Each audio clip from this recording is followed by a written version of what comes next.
அம்மா மக்கள் முன்னேற்றக் கழக பொதுச் செயலாளர் டிடிவி தினகரன் ஆணைக்கிணங்க கோவை மத்திய மாவட்ட கழக செயலாளர் பெ. பாஸ்கர் தலைமையில் தமிழக முன்னாள் முதல்வர் இதய தெய்வம் புரட்சித் தலைவி அம்மாவின் 78வது பிறந்தநாள் விழா பொதுக்கூட்டம் கோவை காந்தி மாநகர் மைதானத்தில் நடைபெற்றது.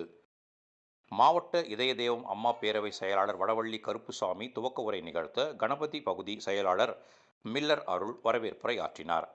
நிகழ்வில் முன்னாள் பொள்ளாச்சி நாடாளுமன்ற உறுப்பினர், கழக ஆட்சிமன்ற குழு உறுப்பினர், கோவை தெற்கு மாவட்ட கழக செயலாளர் கே. சுகுமார், முன்னாள் சட்டமன்ற உறுப்பினர், கழக அமைப்பு செயலாளர் மாப்போ ரோகிணி கிருஷ்ணகுமார், கழக அமைப்பு செயலாளர் என். ஆர். அப்பாத்துரை, கழக பொறியாளர் அணி இணைச் செயலாளர் சேதுராமலிங்க மணிகண்டன், கழக பேச்சாளர் ராஜேந்திரகுமார் ஆகியோர் சிறப்புரை ஆற்றினர்.